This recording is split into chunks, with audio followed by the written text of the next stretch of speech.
Hello friends, welcome to my channel. Vijayanand మొదటి భార్య మీనాక్షిని కాపాడి ఇంటికి తీసుకువచ్చిన సిద్ధు. మీనాక్షిని చూసి షాక్లో విజయానందన్. అసలు ఇదంతా ఎలా జరిగిందో తెలుసుకోవాలంటే ఈ వీడియో మిస్ కాకుండా చివరి వరకు చూసేయండి. నిండు మనసులో రివ్యూ కోసం ఇప్పుడే మా ఛానల్ సబ్స్క్రైబ్ చేసుకోండి. డాక్టర్ కుమార్తో చాలా బ్లడ్ పోయింది. ఈ బ్లడ్ మా హాస్పిటల్లో లేదు. మీరు త్వరగా బ్లడ్ తీసుకొస్తే పేషెంట్కి ఎక్కిస్తాము అని డాక్టర్ చెప్తాడు. ప్రేరణ ఇంతలో కుమార్ ఏమైంది అని అంటుంది. నేను సిద్ధు వస్తుంటే యాక్సిడెంట్ అయింది అని కుమార్ చెప్తాడు. ప్రేరణ సిద్ధుకి యాక్సిడెంట్ అయిందేమో అని చాలా కంగారు పడిపోతుంది. కుమార్ ఈ హాస్పిటల్ అని ప్రేరణ కంగారుగా అడుగుతుంటే కుమార్ హాస్పిటల్ అడ్రస్ చెప్తాడు. సరే ప్రేరణ గారు, నేను వెళ్ళి అర్జెంటుగా బ్లడ్ తీసుకురావాలని కుమార్ ఫోన్ కట్ చేస్తాడు. ప్రేరణ చాలా కంగారుగా హాస్పిటల్కి వస్తుంది. రిసెప్షన్లో యాక్సిడెంట్ అయిన పేషెంట్ ఎక్కడా అని ప్రేరణ అడిగితే 101లో ఉన్నారు మేడం అని చెప్తుంది. ప్రేరణ రూమ్ దగ్గరికి వచ్చేసరికి డాక్టర్ అక్కడే ఉంటాడు. డాక్టర్, ఆ పేషెంట్కి ఎలా ఉంది అని అంటే, చాలా బ్లడ్ పోయిందమ్మా, బ్లడ్ ఎక్కిస్తే కానీ ఏమీ చెప్పలేము అని అంటే, ప్రేరణ అక్కడే ఉండి సిద్ధు నీకేమైనా అయితే నేను తట్టుకోలేను అంటూ ఏడుస్తూ ఉంటుంది. ఇంతలో సిద్ధు అక్కడికి వచ్చి ఏమైంది ప్రేరణ, ఎందుకు అలా ఉన్నావు అని అంటే, సిద్ధు నీకేమీ కాలేదు కదా అని అంటే, ప్రేరణ నాకేమీ అవ్వలేదు, అయినా నువ్వు ఎందుకు ఇంత కంగారు పడిపోతున్నావు అంటే అప్పుడే అక్కడికి కుమార్ వస్తాడు. ఏంటి ప్రేరణ గారు అని అంటే, ఏ కుమార్, నీకు అసలు బుద్ధి ఉందా, చెప్పేదేదో పూర్తిగా చెప్పొచ్చు కదా అని అంటే, ప్రేరణ గారు, నేను చెప్పింది మీరు తప్పుగా అర్థం చేసుకున్నారు. నేనేదో కంగారులో ఉండి పూర్తిగా విషయం చెప్పలేదు. అయినా ఎందుకు కంగారు పడిపోవడం అంటే ఇక కుమార్ని గట్టిగా కొడుతుంది. నీకు అసలు బుద్ధి ఉందా ప్రేరణ, ఎందుకు ఇప్పుడు కుమార్ని కొట్టావు? నాకు అర్థమైంది సిద్ధు, నేను నీతో మాట్లాడడం లేదని, నా ఎమోషన్స్తో ఆడుకోవడానికే కదా నువ్వు ఇలా కుమార్తో అబద్ధం చెప్పించావు అని అంటే, ప్రేరణ నువ్వు అసలు నా మాట వినవా? నేను ఎందుకు అబద్ధం చెప్పిస్తాను? నాకేంటి అవసరం? నిజంగానే కుమారు నేను వస్తుంటే మా ఎదురుగుండా ఒక ఆవిడికి యాక్సిడెంట్ అయ్యింది. నేను చూస్తూ ఉండలేక ఆవిడని తీసుకుని హాస్పిటల్కి వచ్చాను. మరోవైపు ఐశ్వర్య రంజిత్ రూమ్ దగ్గరికి వెళ్ళి రంజిత్ గారు అని పిలుస్తుంది. రంజిత్ బయటకు వస్తాడు. ఏంటి చెప్పు అని అంటే, రూమ్ క్లీన్ చేయాలి కదా అని అంటే, ఎందుకు అలా అరుస్తున్నావు, నెమ్మదిగా చెప్పచ్చు కదా అని అంటే, ఐశ్వర్య సైగలు చేస్తుంది. ఐశ్వర్య సైగలు అర్థం కాక, ఏంటి నువ్వు సైగలు చేస్తే నాకు ఏం అర్థం అవుతుంది అని అంటే, రూమ్ క్లీన్ చేస్తాను అని అంటుంది. అదేదో నెమ్మదిగా చెప్పచ్చు కదా అని అంటే, ఏంటి ఓనర్ గారు మీరు, నేను చెప్తే అరిచాను అంటారు, సైగలు చేస్తేనేమో అర్థం చేసుకోరు అని అంటుంది. నువ్వు సైగలు చేయాల్సిన అవసరం లేదు, నెమ్మదిగా చెప్తే సరిపోతుంది కదా, నేను అరవద్దని చెప్పాను, అంతేగాని నిన్ను మాట్లాడొద్దని చెప్పలేదు కదా అని అంటాడు. సరే ఓనర్ గారు, రూమ్ క్లీన్ చేయమంటారా అని మళ్ళీ ఐశ్వర్య అడుగుతుంది. ఇప్పటి వరకు నాకు కాఫీ ఇవ్వలేదు, కాఫీ తెచ్చివ్వి అని అంటే, ఓనర్ గారు నేను పెట్టే కాఫీ కేఫ్లో బాగోలేదని వాళ్ళు అక్కడ నిన్న గొడవ చేశారు, మీరు నేను పెట్టే కాఫీ ఎలా తాగలుగుతున్నారు అని అంటే, నేను కాఫీ తాగుతాను, నేను రుచి అది పట్టించుకోను, అందుకనే నువ్వు చేసిన కాఫీ తాగలుగుతున్నాను అని అంటాడు. సరే ముందు వెళ్ళి కాఫీ తీసుకురా అని అంటే, ఇప్పుడే తీసుకువస్తాను అని ఐశ్వర్య కాఫీ తీసుకురావడానికి వెళ్తుంది. ప్రేరణ సిద్ధుతో, నీకు అసలు బుద్ధి లేదు సిద్ధు, నేను మాట్లాడలేదని చెప్పి నాతో ఎలాగైనా మాట్లాడించాలని చెప్పి నువ్వు ఇంత అబద్ధం చెప్పి నన్ను ఇక్కడికి రప్పిస్తావా, నా ఎమోషన్స్తో ఆడుకుంటావా? నేను నీతో మాట్లాడను, ఇక కేఫీకి కూడా రాను అని చెప్పి బయటకు వచ్చేస్తుంది. సిద్ధు కుమార్తో, కుమార్ నువ్వేమీ బాధపడకు, తనకి ఎలాగైనా నేను నచ్చ చెప్తాను అని సిద్ధు కూడా ప్రేరణ వెనకాలే బయటకు వస్తాడు. ప్రేరణ ఆగు అని అంటాడు. ప్రేరణ ఆగుతుంది. ఏంటి ఇంకేం చేస్తావు, నేను నీతో మాట్లాడాలని చెప్పి ఇంకా ఏ ప్లాన్లో ఆలోచిస్తావు అని అంటే, ఏంటి ప్రేరణ నువ్వు ఎప్పుడు అపార్థం చేసుకుంటానే ఉంటావా? మీ నాన్నకు యాక్సిడెంట్ అయినప్పుడు కూడా నీకు ఫోన్ చేస్తే నువ్వు అప్పుడు ఫోన్లో ఇలాగే మాట్లాడావు, నీకు గుర్తుందా అంటూ ఇక ఆ రోజు ప్రేరణ మాట్లాడిన మాటల గురించి సిద్ధు గుర్తు చేస్తాడు. అప్పుడు కూడా నన్ను అపార్థం చేసుకున్నావు. మీ నాన్నగారు ఆ రోజు నా బైక్ ఎక్కారు. నీ గురించి ఎంతో గొప్పగా చెప్పారు. నా కూతురు సివిల్స్కి ప్రిపేర్ అవుతుంది అంటూ ఇక నీ గురించి అలా చెప్తూ ఉంటే నాకు చాలా ఆనందం కలిగింది. ఆయనకు యాక్సిడెంట్ అవుతే నా చేతులతో నేనే తీసుకువెళ్ళి హాస్పిటల్లో జాయిన్ చేశాను. ఇప్పుడు అంతే, నా ఎదురుగుండా ఆవిడికి యాక్సిడెంట్ అవుతే నేను చూస్తూ ఉండలేకపోయాను. అందుకనే కుమారు నేను కలిసి ఆవిడ్ని హాస్పిటల్లో జాయిన్ చేశాము. ఇందులో నాటకాలు ఆడాల్సిన అవసరం ఏముంది? ఇప్పుడు కూడా నువ్వు అపార్థం చేసుకుంటున్నావు. అరే, నేను చెప్పేది పూర్తిగా వినిపించుకోకుండానే నువ్వు కుమార్ మీద చేయి చేసుకున్నావు.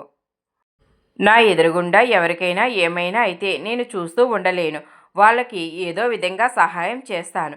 అప్పుడు మీ నాన్నను హాస్పిటల్లో జాయిన్ చేశాను. ఇప్పుడు ఆవిడ్ని అలాగే హాస్పిటల్లో జాయిన్ చేశాను అని చెప్తాడు. అయినా ఎవరి కోసమో మన స్నేహాన్ని వదులుకోవడం ఎందుకు? అనేవాళ్ళు ఎవరైనా ఎన్నైనా అంటారు. అవన్నీ మనం పట్టించుకోకూడదు అని అంటుంటే ప్రేరణ, సిద్ధు నేను అలా పట్టించుకోకుండా ఉండలేను అని అంటుంది. ప్రేరణ, నేను నీకు అదే చెప్తున్నాను. ఎందుకు వాళ్ళ మాటలు వీళ్ళ మాటలు పట్టించుకొని మనం లేనిపోని బాధలు పడాల్సిన అవసరం ఏముంది? ఒకసారి ఆలోచించు. అనేవాళ్ళు మనం స్నేహంగా ఉన్నా అంటారు, కలిసి లేకపోయినా అంటారు. వాళ్ళ మాటలు ఎప్పటికీ మనం పట్టించుకోకూడదు. మనం అనుకున్నదే మనం చేయాలి. మనం చేసేది తప్పు కానప్పుడు మనం స్నేహంగా ఉండడం కూడా తప్పు కాదు అని సిద్ధు చెప్తాడు. ఇంత చెప్పినా నువ్వు వినకపోతే నేనేమీ చేయలేను. సరే, లోపల ఆ పేషెంట్ ఎలా ఉందో నేను చూసి వస్తానని సిద్ధు లోపలికి వెళ్ళబోతుంటే ప్రేరణ, ఆగు సిద్ధు, నేను వస్తాను అని అంటుంది. సిద్ధు, అమ్మయ్య, ఇప్పుడుకు నీకు అర్థమైందా అని అంటే, సారీ సిద్ధు అని ప్రేరణ అంటుంది. సరే పద, లోపలికి వెళ్దాం, ఆవిడ్ని చూద్దాం అని సిద్ధు అంటాడు. ఇద్దరూ కలిసి పేషెంట్ దగ్గరికి వెళ్తారు. ఇందిర తన భర్తను చూసుకోవడానికి వెళ్లకుండా ఇంట్లో ఉండే ఘనాన్న మాటలు గుర్తు చేసుకుని బాధపడుతూ ఉంటుంది. మరోవైపు సిద్ధు చెప్పే మాటలు కూడా గుర్తు చేసుకుంటుంది. ఇంతలో రంజిత్ అక్కడికి వస్తాడు. ఏంటండి, ఎందుకో అలా ఉన్నారు అని అంటే, ఏం లేదు బాబు అని ఇందిర అంటుంది. ఏమీ లేకపోతే మీరు ఎందుకు అలా ఉంటారు? అసలు ఏం జరిగిందో చెప్పండి అని రంజిత్ అడుగుతుంటే ఐశ్వర్య, నేను చెప్తాను వానర్ గారు అంటూ, మా అమ్మను ఆ ఘన ఇంటికి వస్తే మమ్మల్ని చంపేస్తామని బెదిరించాడంట. అందుకనే అమ్మ భయపడిపోయి నాన్నను చూడ్డానికి వెళ్ళలేదు అని అంటుంది. రంజిత్, ఏంటండి, మీకు ప్రేరణ ఎంతగానో చెబుతుంది కదా, అయినా మీరు ఎందుకు వాడికి భయపడ్డం అని అంటాడు. అది కాదు బాబు, వాడు చాలా ఆవేశపరుడు కదా అని అంటే, మీకు ఇద్దరు ఆడపిల్లలు ఉన్నమోల్ని మీకు ఆ భయం ఉండొచ్చు. కానీ మీరు ఇద్దరు ఆడపిల్లలే అనుకుంటున్నారు. కానీ వాళ్ళు ఇద్దరూ చాలా ధైర్యవంతులు. ఆపదలో ఉన్న వాళ్ళకి సహాయం చేస్తారు. వాళ్ళకి ఎన్ని బాధలున్నా బయటకు కనబడనివ్వకుండా లోపలే దాచుకుంటారు. మీరు ఆడపిల్లల్ని కాదండి, ఆడపుల్లులను కన్నారు. ఇద్దరు చాలా గొప్పవారు. మీలాంటి వారిని స్ఫూర్తిగా తీసుకోవాలి అని రంజిత్ అంటుంటే, బాబు, మీరు మమ్మల్ని చాలా అర్థం చేసుకున్నారు. మాకు ఎన్నో విషయాల్లో సహాయం చేశారు అని అంటుంటే ఐశ్వర్య, అవును వానర్ గారు, మీరు మాకు చాలా సపోర్ట్గా ఉన్నారు. మీ వల్లే మేము ఈరోజు ఇక్కడ ఉండగలుగుతున్నాము అని అంటుంది.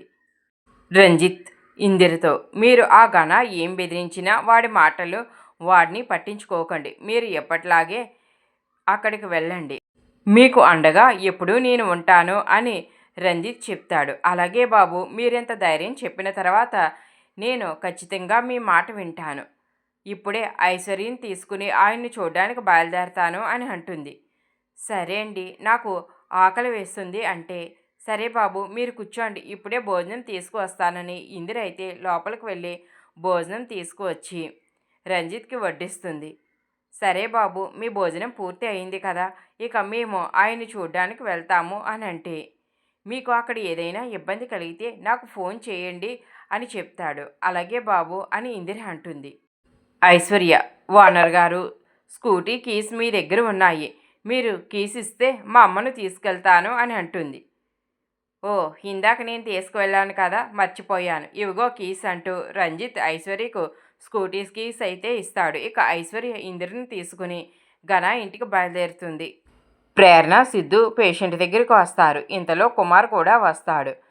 సారీ కుమార్, నేను ఆవేశంలో నిన్ను కొట్టాను అని అంటే, పర్వాలేదు ప్రేరణ గారు, ఇవన్నీ నాకు మామూలే అని అంటాడు. మీనాక్షికి స్పృహ రావడంతో, బాబు మీరు నన్ను కాపాడినందుకు చాలా రుణపడి ఉంటాను అని అంటుంది. అమ్మ, మీ వాళ్ళు ఎవరో వాళ్ళ నెంబర్ ఇవ్వండి, ఇప్పుడే ఫోన్ చేస్తాను అని సిద్ధు అంటే, బాబు నాకు ఎవరూ లేరు, నేను ఒంటరిదాన్ని అని అంటుంది. సిద్ధు, ప్రేరణ కూడా ఆవిడ మాటలకు బాధపడతారు. అమ్మ మరి మీరు ఇప్పుడు ఎక్కడికి వెళ్తారు అని అంటే, నన్ను నా భర్త మోసం చేశాడు, నేను ఆయన్ని వెతుక్కుంటూ ఇక్కడికి వచ్చాను, తను ఎక్కడ ఉన్నాడో నాకు తెలియదు, ఇప్పుడు ఆయన కోసమే వెతుకుతున్నాను, ఇంతలో నాకు ఇలా యాక్సిడెంట్ అయిందని చెప్తుంది. సరేనమ్మా, మీరు ఏమీ బాధపడకండి, నాతో పాటు మా ఇంటికి రండి అని అంటే, బాబు మీ ఇంటికా, ఎందుకు మీ ఇంట్లో వాళ్ళు ఏమైనా అంటారేమో అంటే, లేదమ్మా నేను మా ఇంటికి తీసుకువెళ్తాను, మీకు నయం అవ్వే వరకు మీరు మా ఇంట్లో ఉండండి, మా ఇంట్లో ఉండి మీ భర్తను వెతకండి, ఆయన దొరకగానే ఇక మీరు అప్పుడు వెళ్దురు గాని, అంతవరకు నాతో పాటు రండి అని అంటే, లేదు బాబు మీకెందుకు శ్రమ అని అంటే, ప్రేరణ, చూడండమ్మా సిద్ధు చాలా మంచివాడు, వాళ్ళ అమ్మగారు కూడా చాలా మంచివారు, మిమ్మల్ని ఖచ్చితంగా బాగా చూసుకుంటారు, మీకు ఈ గాయం తగ్గే వరకు మీరు సిద్ధుతో ఉండడమే కరెక్టు అని చెప్తుంది. ఇక సిద్ధు ప్రేరణ అంతలా చెప్పడంతో మీనాక్షి అయితే సిద్ధుతో వెళ్ళడానికి ఒప్పుకుంటుంది. రే కుమార్, నువ్వు బిల్ కట్టేసి వచ్చే, నేను ఈవిని ఇంటికి తీసుకువెళ్తాను, నువ్వు కేఫ్కి వెళ్ళిపో, నేను ఈవిని ఇంట్లో దింపేసి కేఫ్కు వస్తాను అని అంటే, ప్రేరణ, ఇంతకీ నీ సంగతి ఏమిటి, నువ్వు కేఫ్కు వస్తావా, ఇంకా కోపంతోనే ఇంట్లో కూర్చుని ఉంటావా అంటే, లేదు సిద్ధు, నేను కేఫ్కు వస్తాను, కుమారు నేను ఇక్కడ బిల్ కట్టేసి కేఫ్కి వెళ్ళిపోతాం, నువ్వు ఆవిడని తీసుకువెళ్ళి మీ ఇంట్లో వదిలేసి కేఫ్కు వచ్చి అని అంటే, అలాగే ప్రేరణ అని సిద్ధు అంటాడు. ఇక మీనాక్షిని తీసుకుని సిద్ధు అయితే ఇంటికి వస్తాడు.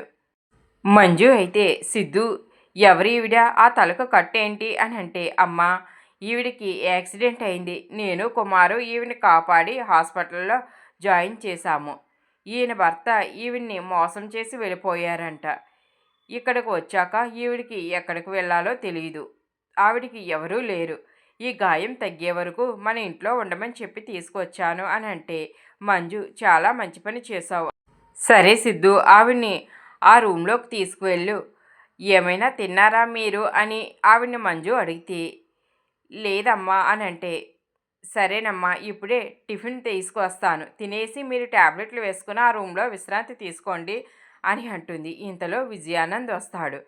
మీనాక్షిని చూసి చాలా షాక్ అయిపోతాడు.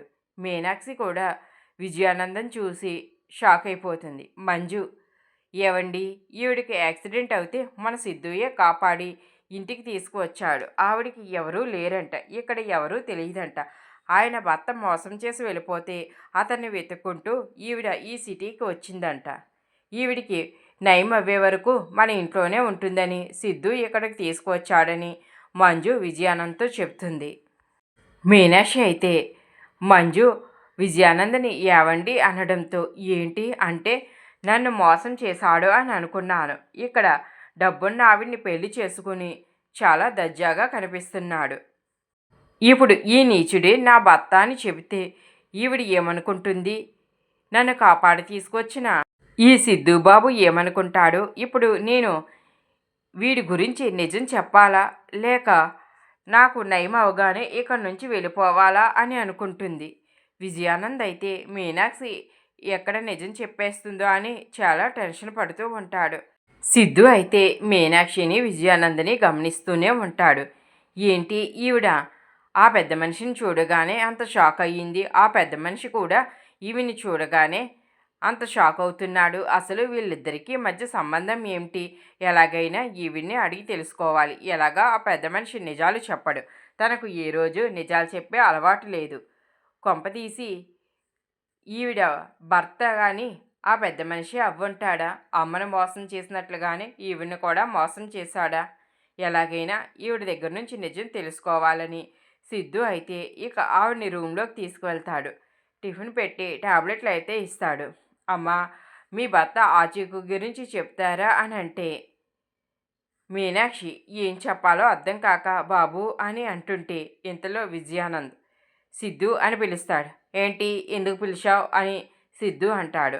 అది కాదు, ఆవిడ ఎవరో తెలియదు, ముక్కు మొహం తెలియని వాళ్ళని ఇంట్లోకి ఎందుకు తీసుకురావడం అని అంటే నీకులాగా నాకు మానవత్వం లేదు అని అనుకోకు.